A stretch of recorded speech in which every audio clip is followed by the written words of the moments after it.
Listo. Bueno, en primer lugar va a hacer la presentación la doctora Ana Pedrazzini del Instituto Patagónico en Humanidades y Ciencias Sociales de la Universidad Nacional del Comahue y CONICET. El trabajo se titula Multimodalidad, Perspectivismo y Compromiso Social, Humor Gráfico en la Niñez y Adolescencia. Bueno, muchas gracias. Bueno, antes que nada quiero agradecer a quienes organizaron y están organizando el ENIDE por haberme invitado a participar de este panel. Bueno, la investigación, tengo que compartir.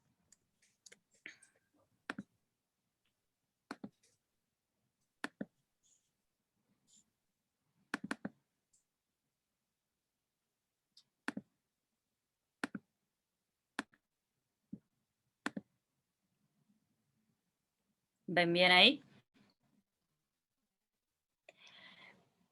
Bueno, la investigación sobre la que voy a hablar hoy, bueno, la inicié hace unos cuantos años y afortunadamente distintas colegas y estudiantes se fueron sumando en este recorrido, bueno, colegas que pertenecen al grupo de investigación donde estoy en Bariloche.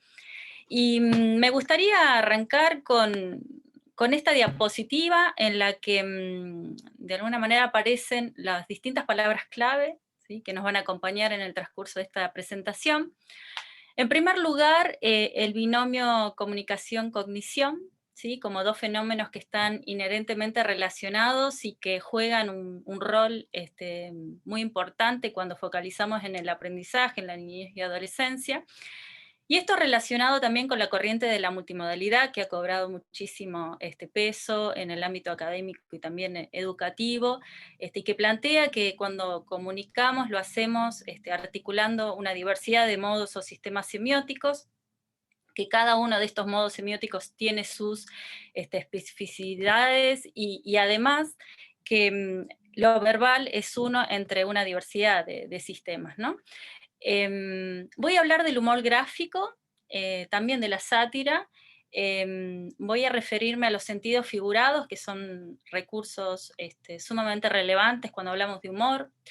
Voy a detenerme también en el compromiso social y me gustaría hacer una diferenciación en esta caracterización del humor gráfico como un medio de comunicación y como un medio de expresión, porque cuando focalizamos en la comunicación, como lo entiendo yo, estamos comunicando un mensaje hacia un otro, por lo tanto la inteligibilidad es una cuestión central y me gusta pensar también en el humor gráfico como un medio de expresión, porque nos permite presentar un punto de vista personal y además dar cuenta y a la vez construir una propia identidad. El humor está muy estrechamente relacionado con el perspectivismo, con esta idea de poder salir de una propia perspectiva. Ya me voy a detener un poquito más en esto. Y bueno, y cuando focalizamos en la creación de humor gráfico como actividad, las primeras cosas que observamos es que la investigación y también la aplicación en el ámbito educativo fundamentalmente se han centrado en la interpretación del humor gráfico. Y acá la apuesta es la interpretación pensando en la incorporación del humor gráfico para abordar determinados contenidos curriculares en el aula. Y acá la propuesta es de focalizar más bien en la creación, ¿sí? Entendiendo la gráfico como una actividad abierta, ¿sí?, porque más de un camino es válido. Una actividad creativa es una actividad convocante porque de por sí, bueno, llama mucho la atención la propuesta porque rompe un poco con lo que los chicos están acostumbrados habitualmente, y además convoca esto de dar cuenta de una propia experiencia, de un propio punto de vista. El enfoque de esta creación de humor gráfico como actividad hay que destacar el carácter exploratorio, porque esto ligado a pensar la actividad como abierta, ¿sí?, porque en definitiva la propuesta es la experimentación, la prueba con los modos semióticos, con ese mensaje que estamos elaborando en un marco lúdico. Y además pensar en esta propuesta desde un enfoque en activo y corporizado, ¿sí? Porque la propuesta es crear con el cuerpo, creamos con todo nuestro ser de forma activa y agentiva. Y además es una actividad desafiante, ¿sí? Porque convoca una diversidad de recursos comunicativo-cognitivos, ¿no? Entonces me quedo con esta idea de pensar el humor y el humor gráfico como un desafío comunicativo-cognitivo, y me detengo en la instauración de una incongruencia, de una ruptura humorística, que es un desafío sobre el que me voy a detener un poquito más adelante. También pensar en el humor y sus diversas manifestaciones, no necesariamente y no solo como un humor gracioso, sino también el humor, y esto usando el oxímoron de una colega, el humor serio, para dar cuenta de diversas manifestaciones que apuntan más bien a criticar algún acontecimiento, alguna cuestión que nos llama la atención. También pensar en el humor gráfico como un desafío a nivel representacional, si pensamos en la diversidad también de modos semióticos que convoca, el dibujo sin duda, la escritura, pero también mapas, números, y esta preocupación por la inteligibilidad que mencioné anteriormente, porque pensemos que cuando plasmamos alguna situación gráficamente, la representación que estamos haciendo de un referente, es importante que el otro, como lector, como lectora, pueda poder interpretarlo, porque quizás si no se está perdiéndose de algún dato central para comprender el mensaje y para captar esa ruptura humorística. Además, también el desafío que implica la creación de humor gráfico pensando a nivel narrativo, esta selección que implica de momentos nucleares, y además esa tensión entre lo que decido mostrar y lo que decido omitir, ¿no? Y dejar que sea el otro en ese acto de clausura, como se llama, que completa esas omisiones. Bueno, estas actividades de creación de humor gráfico las hemos trabajado en talleres, fundamentalmente pensados en 3 distintas fases. En una primera fase que trabajamos a nivel colectivo, hacemos una presentación en la que mostramos viñetas realizadas por profesionales y por adolescentes y niños que participaron en talleres previamente. Entonces, analizamos los distintos recursos e interpretamos las distintas viñetas. Luego hay una segunda fase que es de creación, ¿sí? La creación gráfica individual, y la tercera fase, que es una breve entrevista individual en la que les solicitamos que nos cuenten qué hicieron y cómo se les ocurrió la idea. Esta es información que nos sirve para interpretar las producciones y sobre todo también para poder triangular datos. Bueno, entre 2015 y 2019 hemos, con unas y otras colegas, hemos implementado 17 talleres en distintos contextos educativos, escuelas públicas, privadas, centros comunitarios, fundamentalmente en Bariloche, pero también en Roca y Dinahuapi, en los cuales han participado, bueno, cientos de niños y adolescentes de 10 a 18 años, que han producido, bueno, 358 más producciones. Bueno, y el primer resultado sobre el que me gustaría detenerme es que cuando vemos la totalidad de producciones, la gran mayoría de chicos de entre 10 y 18 años plasman una incongruencia humorística en sus viñetas. Y cuando me refiero a incongruencia humorística, estoy pensando en una ruptura de expectativas que juega con el lenguaje, que juega con la representación de personajes, de situaciones, en las que muchas veces se subvierten normas, se subvierten situaciones cotidianas, y en las que, como decía anteriormente, el uso de sentidos figurados e implícitos cobra un rol muy importante. Ahora bien, hay una pequeña fracción de producciones en las que podemos hablar de textos que más bien pertenecen a otro género.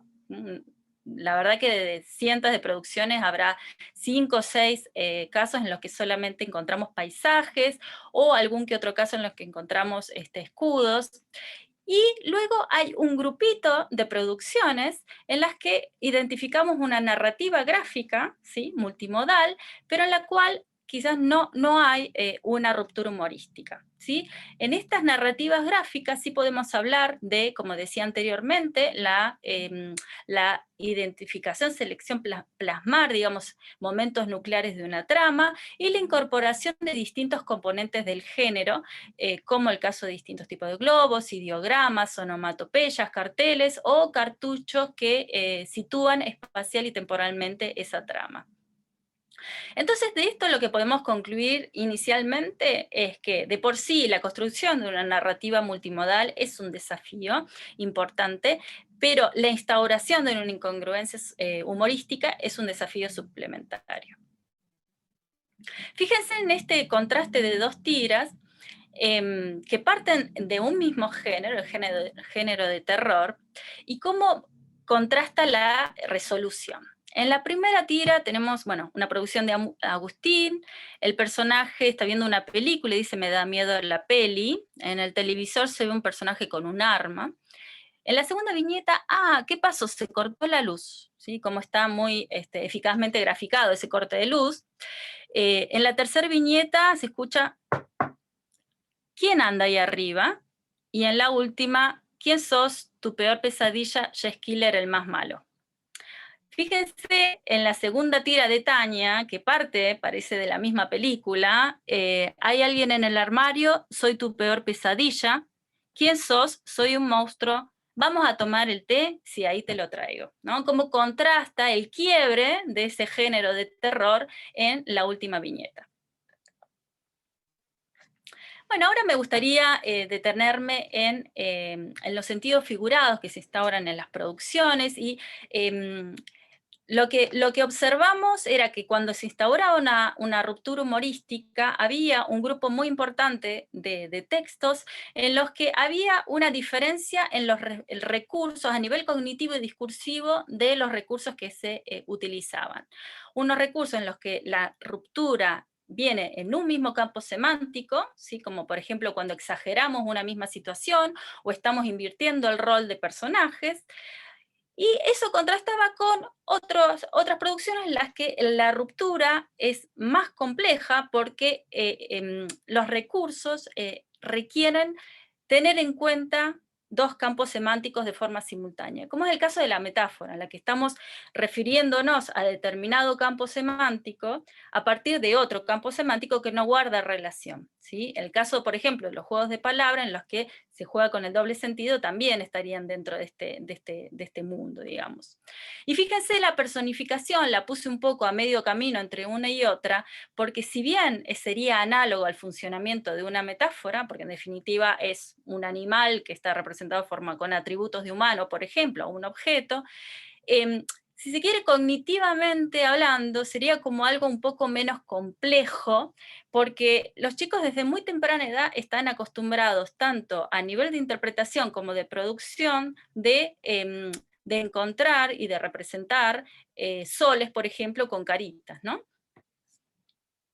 Fíjense en estas dos viñetas que parten de la personificación de objetos escolares, un lápiz y una goma, o lápiz con goma arriba, y fíjense en la producción de Celeste, la que dice, bueno, quisiera bailar reggaetón y vos querés hacer algo, yo quiero ir a la escuela a borrar las hojas.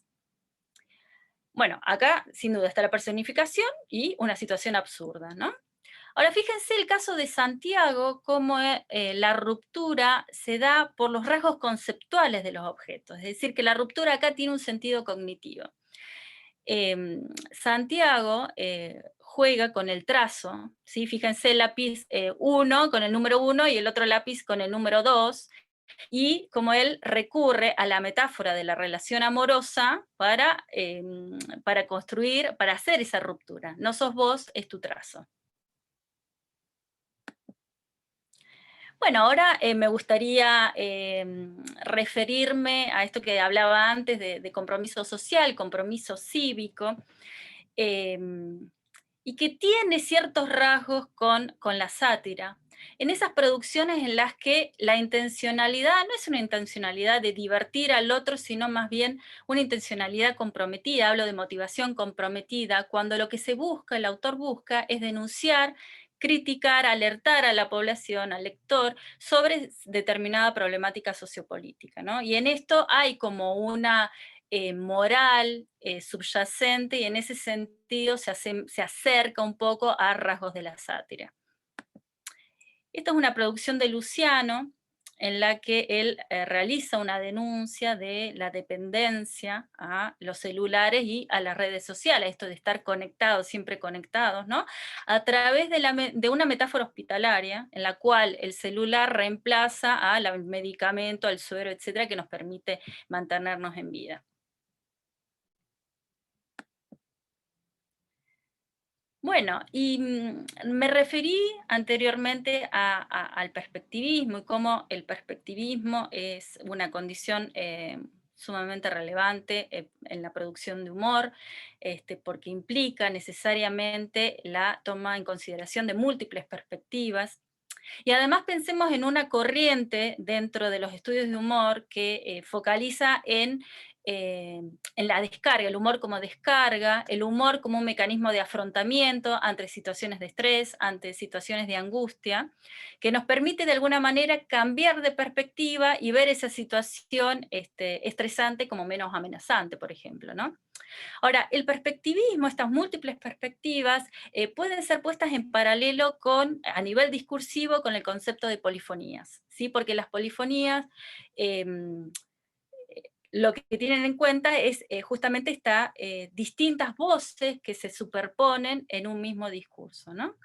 Entonces, pues, sin duda está la voz del autor, que aparece en todas las producciones que hemos analizado, aparece de forma implícita. Está la voz de los personajes a través de sus diálogos. Está la voz de la doxa, ¿sí? Que puede aparecer esa opinión común, corriente, que está ahí circulando. Y también las referencias culturales, ¿sí? Referencias a producciones mediáticas, literarias, etc. Veamos este ejemplo de Xiomara, que recurre a personajes de una película de Pixar, Inside Out, para referirse a las reacciones, las distintas reacciones que le producen las notificaciones de su exnovio a través de su celular, ¿no? Y este otro ejemplo en el que las autoras lo que hacen es mostrar el contraste entre lo políticamente correcto que se muestra en el ámbito público, ¿sí? Con esta pancarta no a la violencia de género que muestra el personaje, y lo que ocurre en el foro íntimo entre ese personaje y su pareja. Amor, ¿me compras unos Marlboro? Bueno, no, eran Marlboros, inútil. ¿Sí? Entonces, cómo los autores están denunciando, ¿sí? Ese doble discurso, esa hipocresía, a través de esta construcción, que además quisiera destacar el esfuerzo y esto ya un poco se corre, pero vuelvo a lo que mencioné anteriormente, el esfuerzo por asegurarse de que el lector, la lectora, se dé cuenta de que el primer personaje se mantiene y es el mismo en la segunda y tercera viñeta, que es algo central, porque si no nos damos cuenta de eso, pierde sentido todo el mensaje, toda esa denuncia y esa ruptura que instauran las autoras. Bueno, y ya como para ir cerrando, espero que con esta presentación, bueno, haber mostrado un poco el potencial del humor gráfico para aproximarse de una forma integrada al aprendizaje y al desarrollo comunicativo, cognitivo y social de los niños y adolescentes, y además espero haber dado cuenta del potencial que tiene el humor gráfico para promover una participación activa, una participación agentiva, creativa, reflexiva y multimodal de los aprendices. Así que bueno, les agradezco muchísimo por su atención y quedo acá abierta a cualquier duda, inquietud o pregunta, lo que sea. Muchas gracias.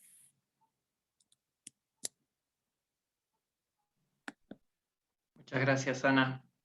Damos paso ahora a la segunda presentación, la doctora Florencia Alam, del Centro Interdisciplinario de Investigaciones en Psicología Matemática y Experimental, CIPME-CONICET, y su presentación se titula Narrativas infantiles a partir de distintos soportes semióticos.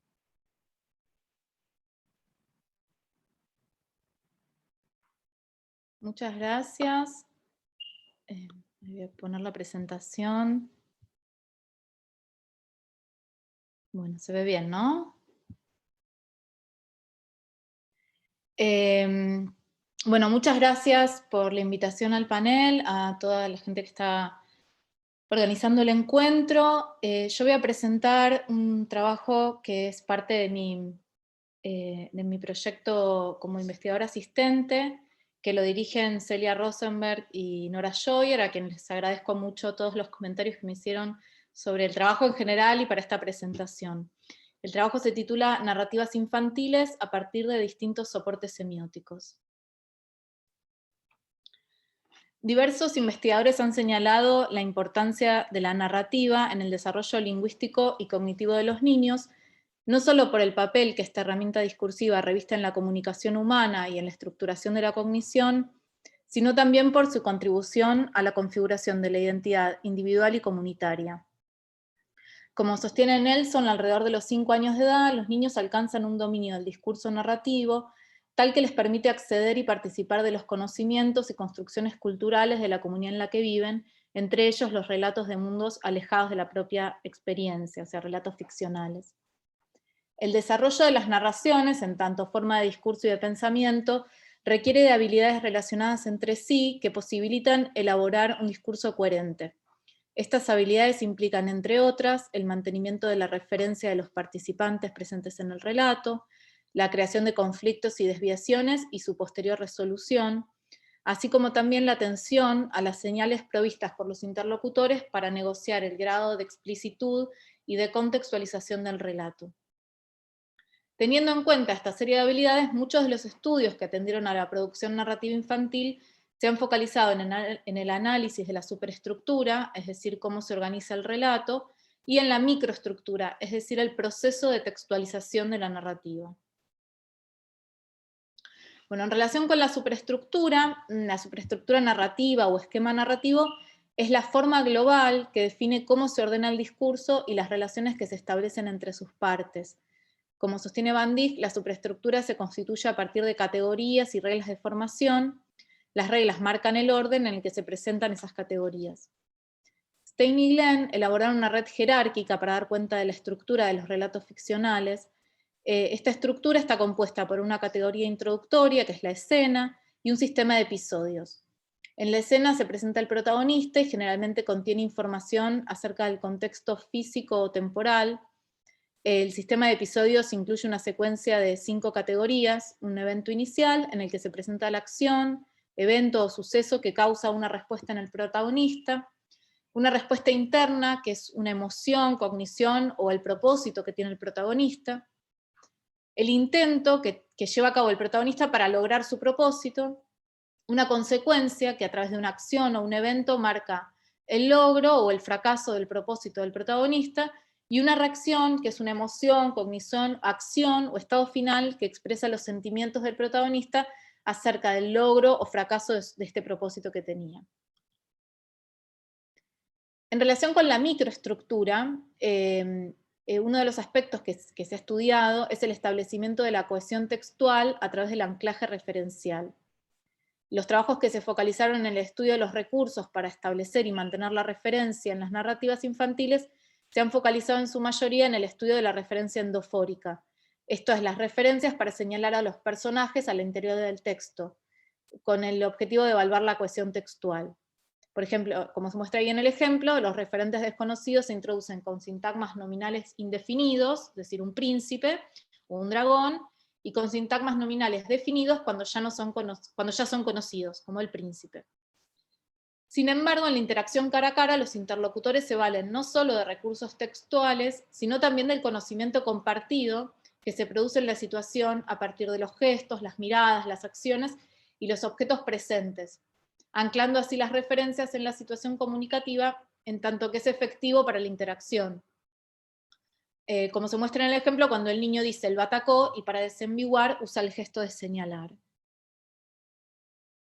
Otro aspecto microestructural que se estudió en las narrativas infantiles es el grado de complejidad sintáctica, que se mide a partir de la cantidad de cláusulas por unidad terminal u oración.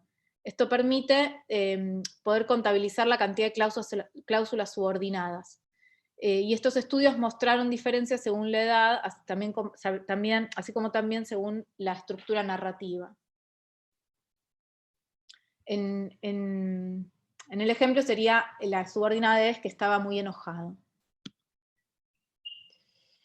La mayoría de los estudios que analizaron la producción narrativa infantil emplearon libros de imágenes. Sin embargo, desde un enfoque multimodal, cabe pensar que el soporte empleado para elicitar la narrativa puede impactar en la producción narrativa. En efecto, estudios previos han encontrado diferencias en la coherencia y la extensión de las narrativas producidas a partir de juguetes o bloques y narrativas producidas a partir de imágenes o de consignas orales. El objetivo del presente trabajo es analizar y comparar la superestructura, el anclaje referencial y la complejidad sintáctica en narrativas producidas por niños de 5 años a partir de 2 tipos de soportes semióticos, títeres y juguetes. A su vez se busca comparar si existen diferencias entre la narrativa que los niños producen cuando tienen los soportes, es decir, los títeres y los juguetes, cuando estos soportes están disponibles, cuando los pueden usar, y la narrativa posterior sin dicho soporte. Bueno, en relación con la metodología, participaron del estudio 24 niños de 5 años de una escuela ubicada en un barrio urbano marginado de la ciudad de Buenos Aires. De esos 24 niños, 12 narraron en una tarea con títeres 2 narrativas. Primero narraban con los títeres y de forma inmediatamente posterior sin ellos. Y otros 12 niños narraron en una tarea con juguetes también 2 narrativas. Una con los juguetes y luego otra sin ellos. Y en total el corpus, por lo tanto, está compuesto por 48 narrativas. La tarea, ya fuese con títeres como con juguetes, se desarrollaba en 4 momentos. Primero, el niño escuchaba una narrativa modelo a partir de un set de títeres o juguetes, luego recibía otro set de títeres o juguetes y se le pedía que pensara una narrativa con ese set de soportes, de materiales. Para eso la investigadora se retiraba, se iba, entonces lo dejaba al chico poder pensar su narrativa solo. Luego, cuando el niño terminaba de planificar, llamaba a la investigadora y le contaba la narrativa con el soporte presente y pudiendo disponer de él. O sea, que tenían los títeres y los juguetes como los habían tenido mientras planificaban y los podían usar. Y finalmente la investigadora retiraba el soporte, se llevaba los títeres y los juguetes y le pedía que volviera a narrar, pero sin ese soporte. Y para este estudio que voy a presentar hoy se analizaron las narrativas del momento 3, o sea, la narrativa con el soporte, y las narrativas del momento 4, que son las narrativas sin el soporte, tanto con títeres como con juguetes. Estos son los sets que se utilizaron para la tarea. Todos los sets, tanto con títeres como con juguetes, se componían de un escenario, 3 personajes y un objeto. Por ejemplo, bruja, niño, hada y pelota. Esos eran, tanto en los juguetes como en los títeres, se repetía el set, ¿no? Las narrativas fueron videofilmadas, transcriptas y anotadas con el programa ELAN. Luego fueron segmentadas en unidades terminales, que incluían la cláusula principal más las subordinadas. Luego, esas unidades terminales fueron categorizadas según si formaban parte de la estructura narrativa o no. Después voy a explicar cada uno de estos puntos. Y en las unidades terminales que sí formaban parte de la estructura narrativa, se analizaron 2 aspectos de la microestructura: la complejidad sintáctica y el anclaje referencial. Entonces, como mencioné antes, las unidades terminales primero se categorizaron según si formaban parte de la estructura narrativa o no. ¿Cómo se hizo esto? Se consideró que una unidad terminal no se estructuraba en la narrativa cuando no estaba relacionada temáticamente con la narrativa que se desplegaba previamente y no configuraba una narrativa nueva, ¿no? Entonces, por ejemplo, en Después el dragón le tiró fuego y la princesa se corrió, después el rey le pegó con la espada y después pudo conseguir agarrar su collar y después otra vez le agarró el tiburón. Esa última unidad terminal no está estructurada en la narrativa. O sea, el tiburón no tiene nada que ver con lo que estaba pasando antes. Y también, cuando, digamos, también se consideró que no estaba estructurada en la narrativa la unidad terminal, cuando no era posible identificar una estructura narrativa porque en el contexto del juego el niño organizaba la información de forma fragmentada sin conectar las acciones. Por ejemplo, así venía, así que se iban, no era posible entender lo que estaba sucediendo, entonces también se la consideró como no estructurada en la narrativa. Luego se calculó la proporción de unidades terminales estructuradas en la narrativa sobre el total de unidades terminales. En relación con el análisis de la microestructura, se atendió por una parte a la complejidad sintáctica. Para ello se contabilizó la cantidad de cláusulas y luego se calculó la cantidad de cláusulas sobre el total de unidades terminales estructuradas en la narrativa. En el ejemplo, había una vez un príncipe que estaba buscando a la princesa, es una unidad terminal, y había una vez un príncipe, es una cláusula, y que estaba buscando a la princesa es otra cláusula. El otro aspecto analizado de la microestructura fue el anclaje referencial. Cada unidad terminal fue categorizada según si la referencia al sujeto estaba anclada en la situación o en el texto. Se consideró que la referencia estaba anclada en la situación cuando para comprenderla era necesario atender a la acción, la mirada o el gesto del niño. Por ejemplo, cuando el niño dice, entonces agarró el collar y señala al príncipe. Por su parte, una referencia estaba anclada en el texto cuando era comprensible a partir del texto, sin que sea necesario atender ni a los objetos, ni a la dirección de la mirada, ni a los gestos. Había una vez un príncipe que andaba buscando una princesa y un día encontró una. Bueno, para esto se calculó la proporción de unidades terminales ancladas en el texto sobre el total de unidades terminales estructuradas en la narrativa. En relación con el análisis estadístico, se empleó el test de Wilcox de medidas repetidas para comparar las narrativas producidas por el mismo niño entre las condiciones. Bueno, están mal las flechas, bueno. Y se empleó el test de Wilcox de medidas independientes para comparar entre las narrativas producidas por niños diferentes con distintos materiales. La narrativa a partir de juguetes y la narrativa a partir de títeres. O sea, se hicieron dos comparaciones. Se comparó, por una parte, la producción del mismo chico con un test de medidas repetidas, cuando hacía la narrativa con el material y luego sin el material, con el soporte y sin el soporte, y luego se hizo otro test de medidas independientes cuando lo que se comparaba era entre chicos distintos que usaban distintos soportes. Bueno, los resultados. En la superestructura, el análisis de la proporción de unidades terminales estructuradas en la narrativa, no se encontraron diferencias estadísticamente significativas ni entre los soportes empleados ni entre las condiciones, o sea, si era con el soporte o sin el soporte. En cambio, en el análisis de la complejidad sintáctica, que es parte de la microestructura, se encontraron diferencias estadísticamente significativas entre las narrativas realizadas a partir de los títeres y las narrativas realizadas a partir de los juguetes cuando estos soportes ya no estaban disponibles, tal que los niños empleaban un índice de subordinación más alto en las narrativas a partir del uso de juguetes. Y por último, en relación con el anclaje referencial, se encontraron diferencias estadísticamente significativas entre las narrativas realizadas a partir de los juguetes cuando estos estaban disponibles y, y luego cuando ya no estaban disponibles. Tal que la proporción de referencias ancladas en el texto era mayor en las narrativas en las que los juguetes ya no estaban disponibles. Bueno, para concluir el trabajo, tal como señalé en los resultados, en la superestructura no se encontraron diferencias ni entre los soportes ni entre las condiciones. Estos resultados se diferencian de estudios previos que sí encontraron diferencias entre soportes en la estructura narrativa. Es posible que esta diferencia se deba a los soportes comparados, mientras que en este estudio los soportes no son tan distintos en tanto que ambos juguetes y títeres se manipulan con las manos.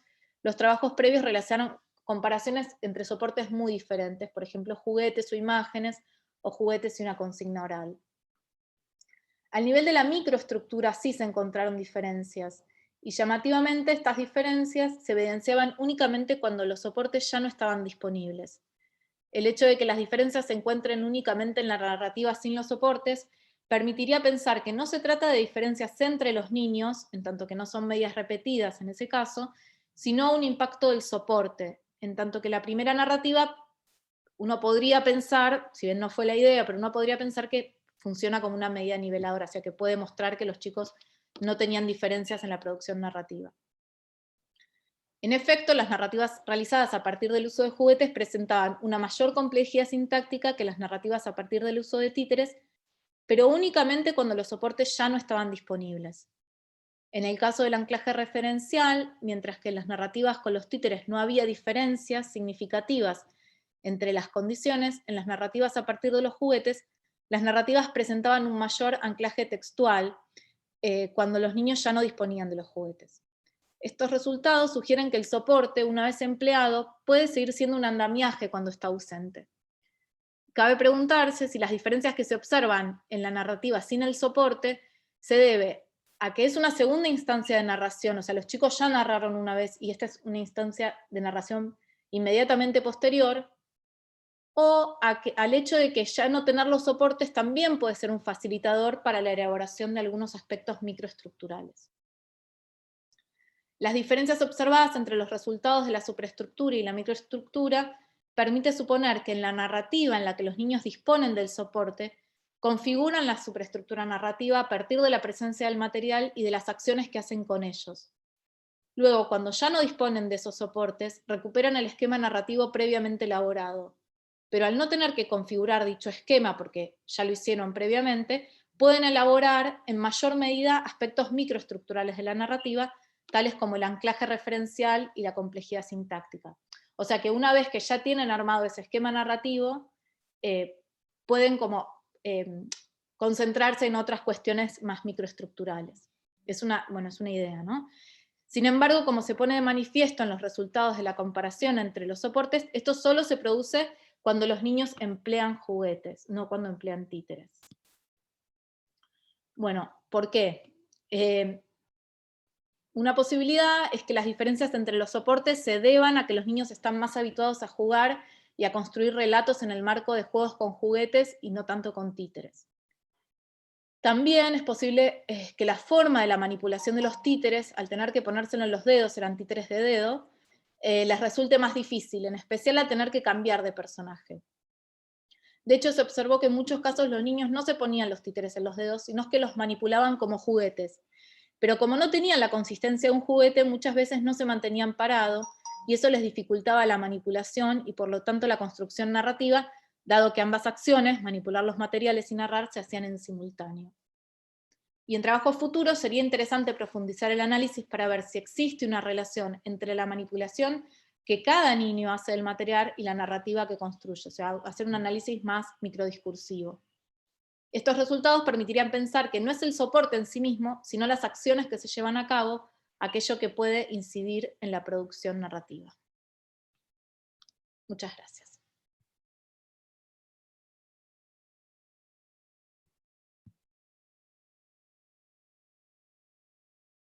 Perdón.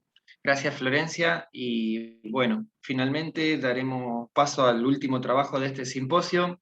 La doctora Analía Salza, del Instituto Rosario de Investigaciones en Ciencia de la Educación, del CONICET y la Universidad Nacional de Rosario, presentará el trabajo titulado Investigar el conocimiento numérico temprano desde un enfoque dinámico, multimodal y situado.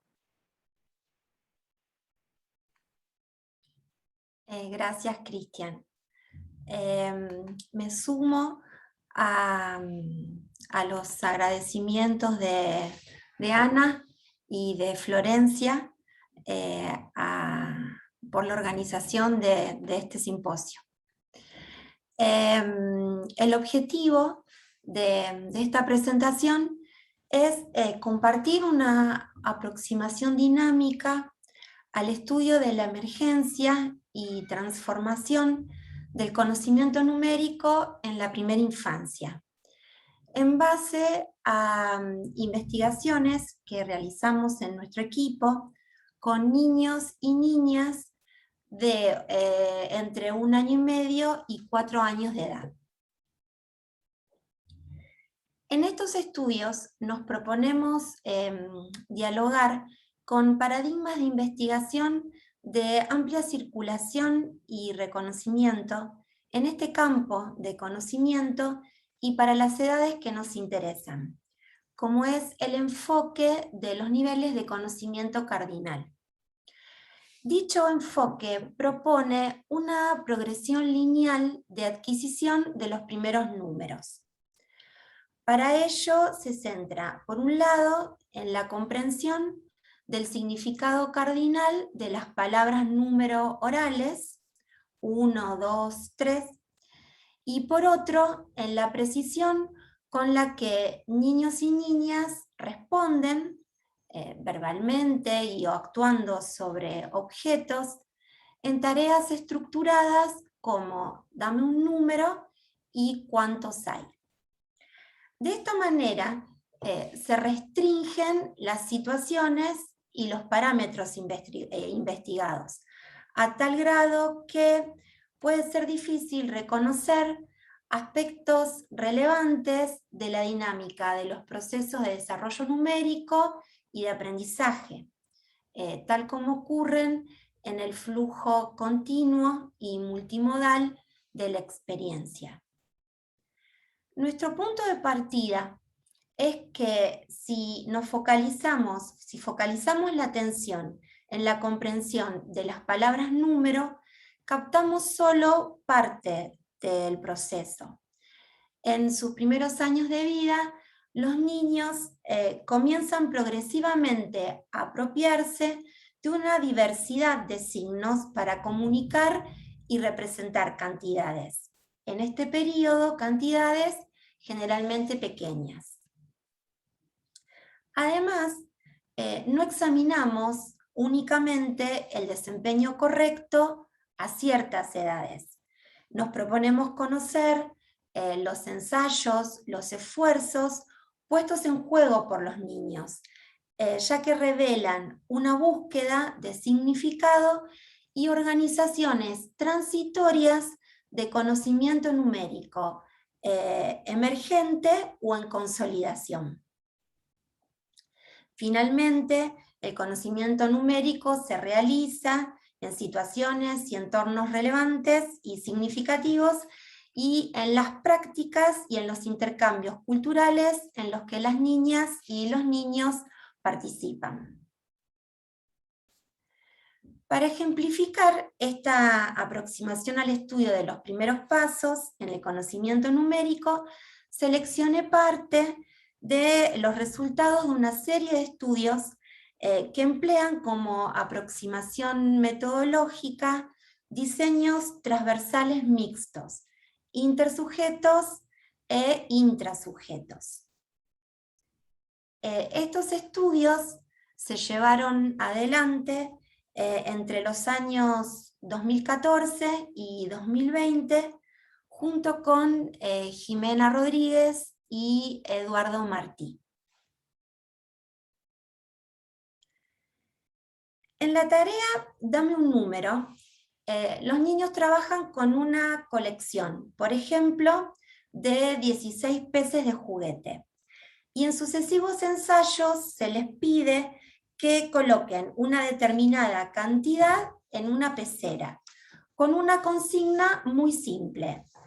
Por ejemplo, dame 2 peces. En nuestra adaptación empleamos también una colección de 16 elementos, usamos galletitas y pedimos a los niños que colaboren con un títere poniendo en un plato la cantidad solicitada de galletas de 1 a 6, usando para ello la información cuantitativa que transmitían objetos, imágenes y palabras número. A diferencia de las palabras, los objetos y las imágenes son representaciones externas permanentes, en tanto se inscriben en un espacio perdurable y tienen una naturaleza concreta. Son representaciones motivadas, en tanto funcionan como representaciones numéricas de naturaleza iterativa, en las que se repiten n veces los elementos de las colecciones para representar la cantidad n. Los objetos tridimensionales y las imágenes comparten su naturaleza dual.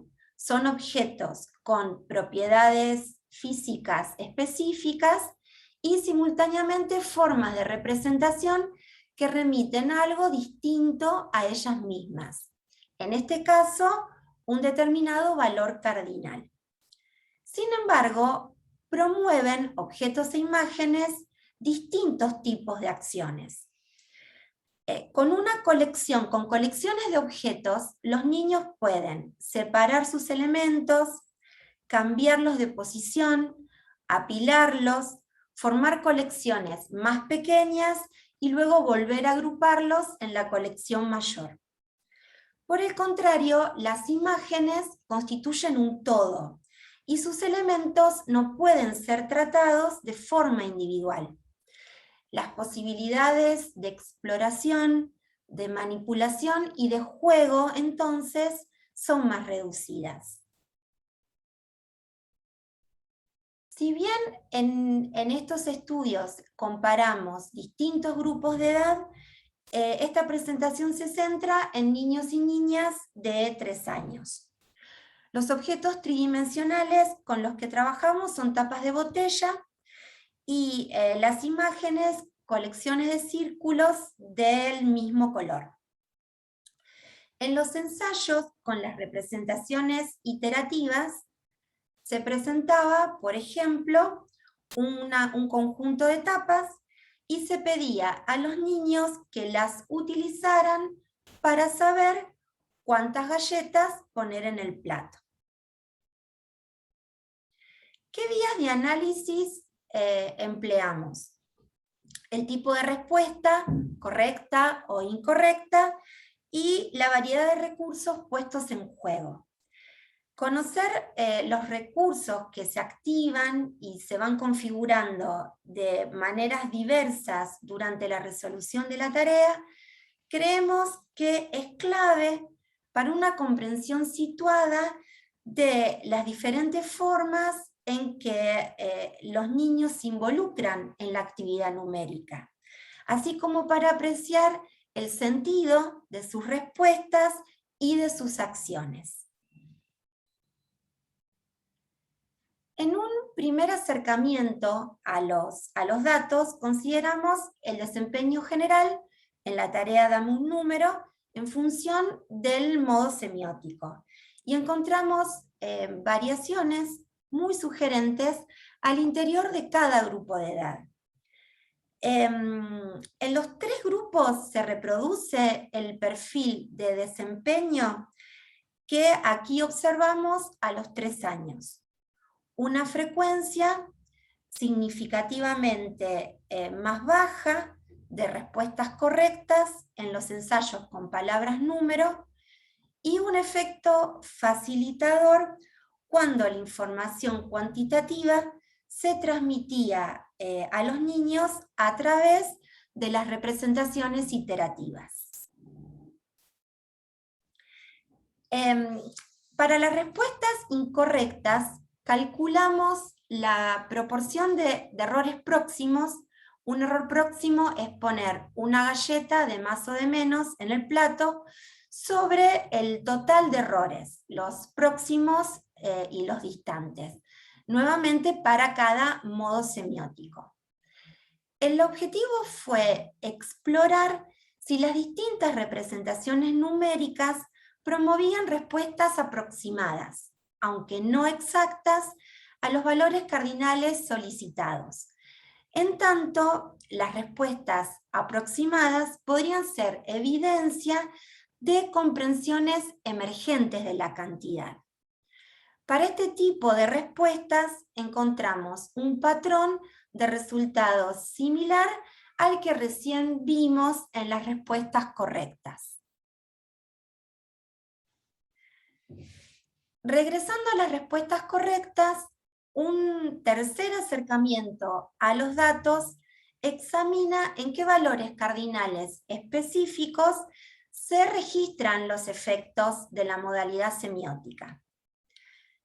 Los niños de 3 años construyeron correctamente colecciones de tamaño 1 y 2 con las 3 representaciones numéricas.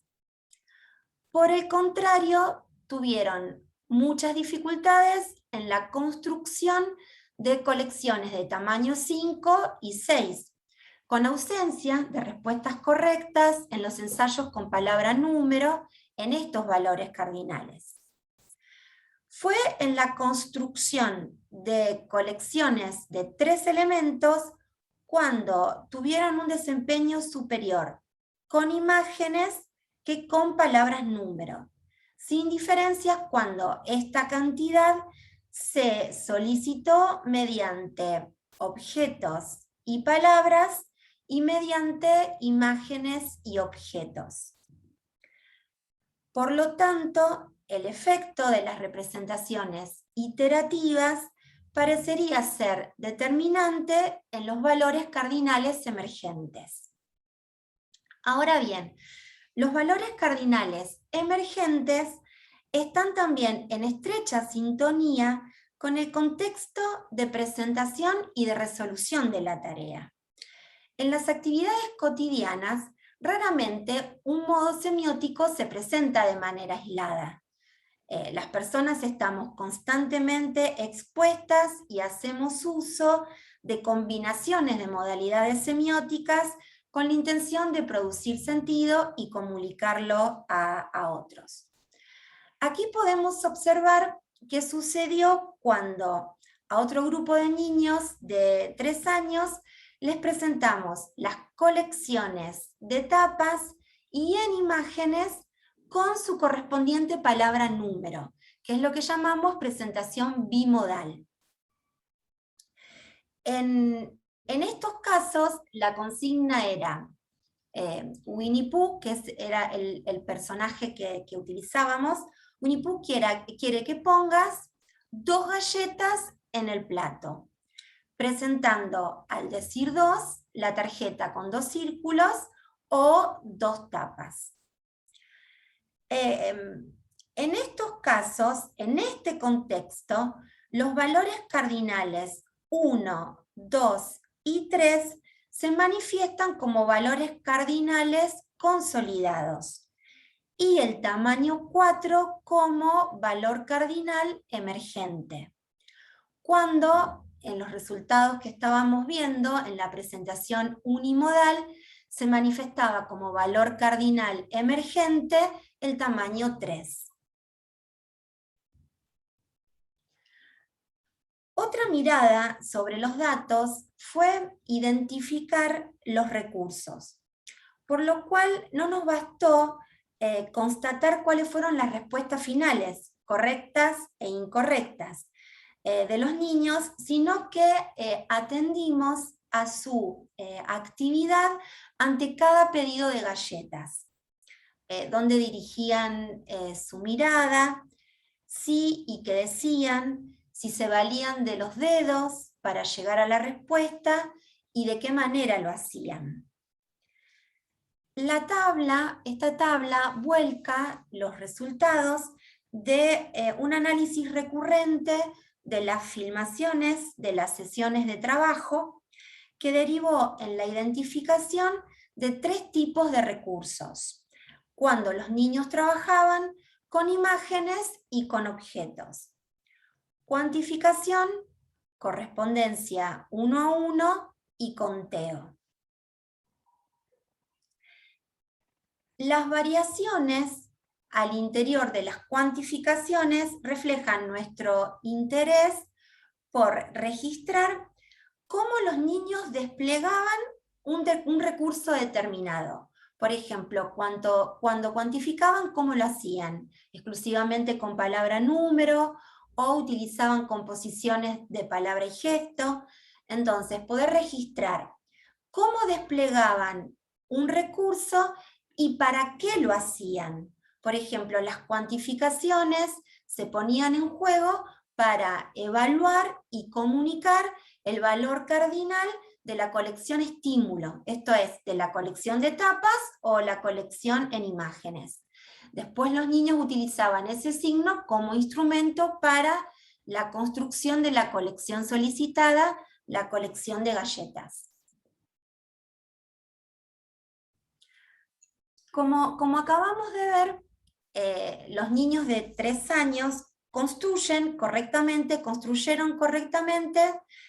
colecciones de tamaño 1 y 2, que en la presentación unimodal serían los valores cardinales ya consolidados. Cuando desplegaron algún tipo de recurso, prevalecieron principalmente las cuantificaciones.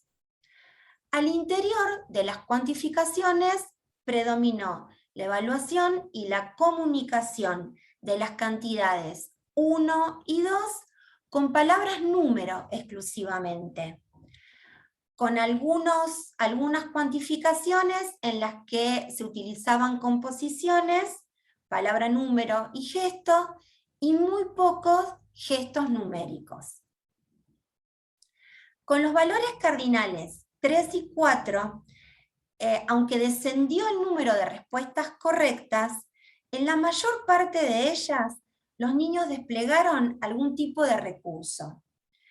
Con estos tamaños más desafiantes, pero en consolidación, el uso de correspondencias 1 a 1 fue superior al uso de cuantificaciones. Al interior de las cuantificaciones también se produjo una novedad. Prevalecieron claramente los gestos numéricos, sin el uso de palabras número. Finalmente, durante la construcción de colecciones de tamaño 5 y 6, aunque el número de respuestas fue muy bajo, en todas ellas los niños continuaron utilizando correspondencias 1 a 1 y cuantificaciones con gesto numérico. Y en un caso, una cuantificación con un cuantificador global. Muchas. El bajo número del uso espontáneo del conteo en niños y niñas de 3 años está en línea con lo que señala la literatura. Un último acercamiento a los datos es la descripción de la trayectoria de desempeño de uno de los niños que participaron en este estudio, ilustrando el entramado de gradientes de respuestas correctas e incorrectas y de recursos al resolver una única tarea con 3 representaciones numéricas. Las distintas maneras en las que Juan fue resolviendo la tarea reflejan algunos de los ejes de esta presentación.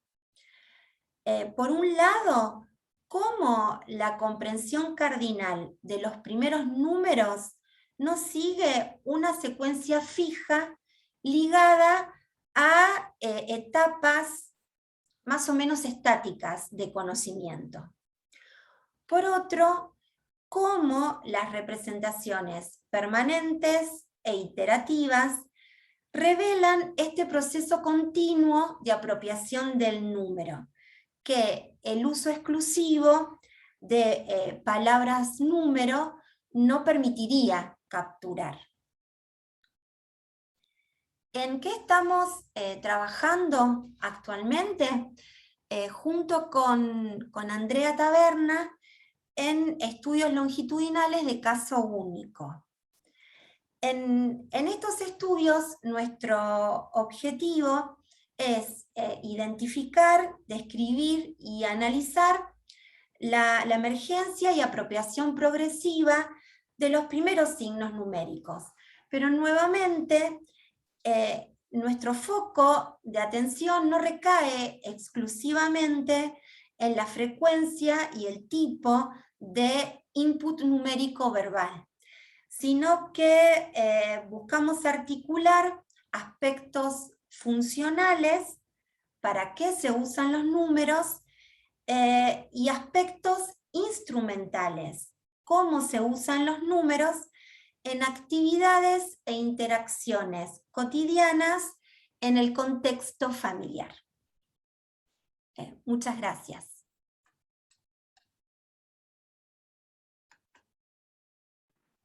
Gracias, Analía, Florencia, Ana. Damos por finalizadas las presentaciones y damos espacio a una ronda de preguntas y un espacio de intercambio.